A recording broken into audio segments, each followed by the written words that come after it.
गोस्वामी जी क्या कह रहे हैं, रामचरितमानस में क्या है?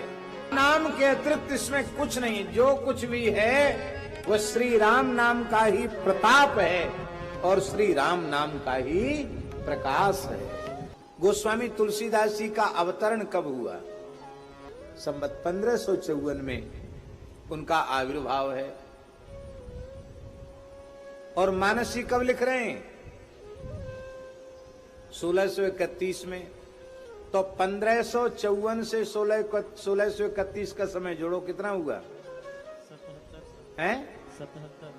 77 वर्ष की आयु में संपूर्ण भारतवर्ष की 3 पैदल परिक्रमा करने के बाद, उत्तराखंड में साक्षात नरनारायण भगवान का दर्शन करने के बाद, बातचीत करने के बाद, व्यास गुफा में भगवान वेद व्यास का दर्शन करने के बाद, और श्री सीताराम जी का दर्शन, हनुमान जी का दर्शन, विश्वनाथ जी का अनुग्रह, अन्नपूर्णा की तो इतनी कृपा कि इनको बाल्यकाल में खीर खिलाकर पाला पोसा, ऐसे दिव्य महापुरुष गोस्वामी तुलसीदास जी 77 वर्ष की परिपक्व अवस्था में रामचरितमानस को प्रकट कर रहे हैं।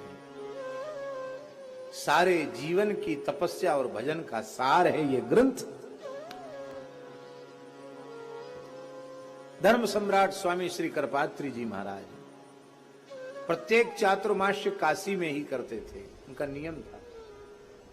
और चातुर्मास्य के अवसर पर भी उनका नित्य प्रवचन होता था, ज्ञान वापी पर भी उनका प्रवचन होता था, और वो प्रवचन संस्कृत में ही होता था, क्योंकि वो चातुर्मास में हिंदी नहीं बोलते थे, संस्कृत ही बोलते थे।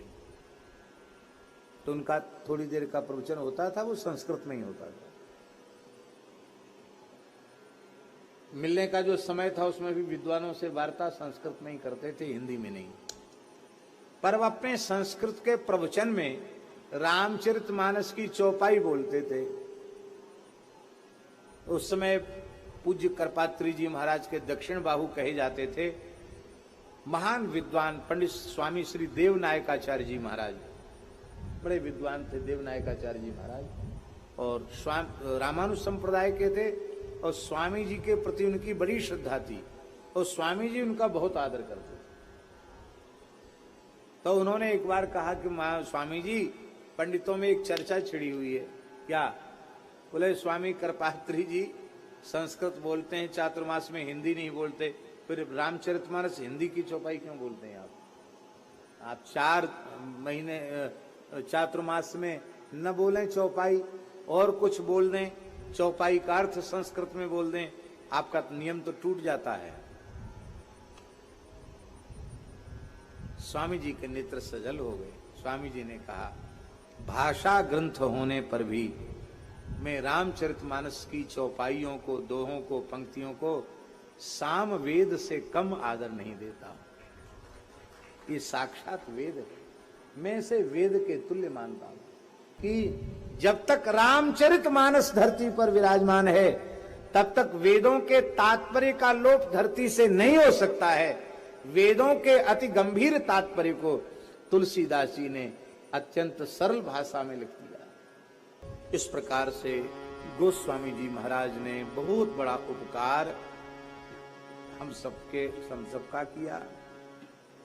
बोलो गोस्वामी श्री तुलसीदास जी महाराज। अरे महाराज जी कहते थे कि मानस जी भले ही अयोध्या में प्रकट हुआ हो, पर तुलसीदास जी महाराज अयोध्या जी में ही रहते तो मानस जी का उतना प्रचार नहीं होता।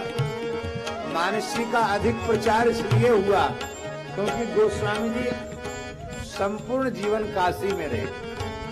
काशी के विद्वानों में सबसे ज्यादा मानस जी का विरोध हुआ, सर्वाधिक विरोध विद्वानों ने किया इसका। अरे क्या लिख दिया, अब वेदादि शास्त्रों का क्या होगा, संस्कृत भाषा का क्या होगा, सब पर चौका लगा दिया इस बाबा जी ने।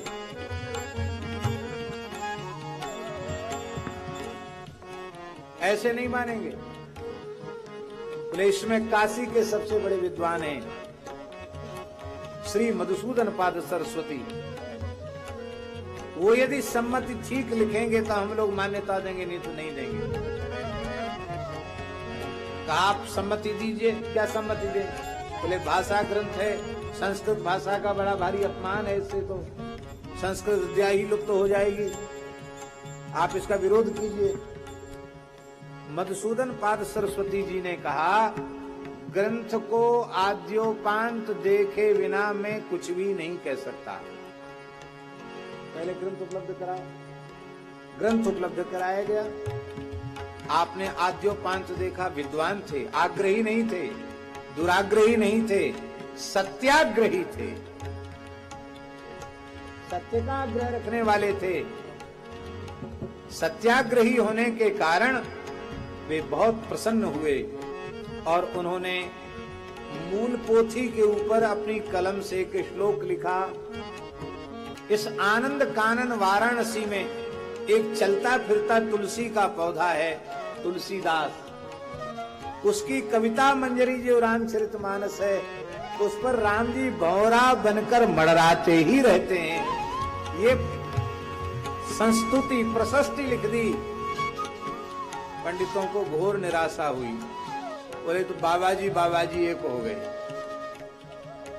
वो भी विरक्त महात्मा, ये भी विरक्त महात्मा, महात्मा का पक्ष नहीं लेगा तो किसका लेगा। वो बाबा जी एक हो गए, साधु सन्यासी एक हो गए, ऐसे नहीं मानेंगे। तब कैसे मानोगे? बोले यदि विश्वनाथ जी मोहर लगा दे तो मानेंगे। वो सोचते थे विश्वनाथ जी भला काहे को मोहर लगाएंगे। संपूर्ण वेदादि शास्त्र विश्वनाथ जी के गर्भगृह में पधराए गए और रामचरितमानस की पोथी को सबसे नीचे रखा गया और भगवान विश्वनाथ जी को शयन करा दिया गया और पूरी रात पंडित लोग वेद पाठ करते रहे।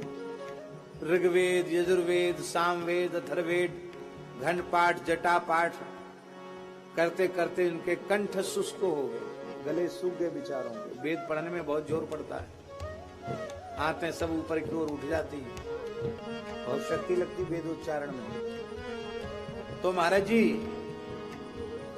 उन सबके कंठ सूख गए। तुलसीदास जी भी वहीं बैठे थे, वो कुछ नहीं बोल रहे थे, राम राम कर रहे थे आनंद से। काशी नरेश भी वहीं विराजमान थे। विश्वनाथ जी का ताला बंद है, वो इसलिए सब बैठे थे कि कहीं कोई छल ना हो जाए। और जैसे ही मंगला में विश्वनाथ जी के गर्भगृह का द्वार खुला तो सबने देखा सबसे ऊपर रामचरितमानस जी विराजमान है। अरे ये कैसे हो गया? सबसे नीचे रखा था, सबसे ऊपर कैसे पहुंच गई? और उस पर क्या लिखा है? भगवान शिव ने अपने कर कमल से लिखा कि मानस आशीर्वादात्मक ग्रंथ ही नहीं, हस्ताक्षरित ग्रंथ है। इस पर भगवान सदाशिव ने अपना हस्ताक्षर किया। सत्यम, शिवम और सुंदरम, ये तीन शब्द भगवान शिव ने अपनी कलम से लिखे।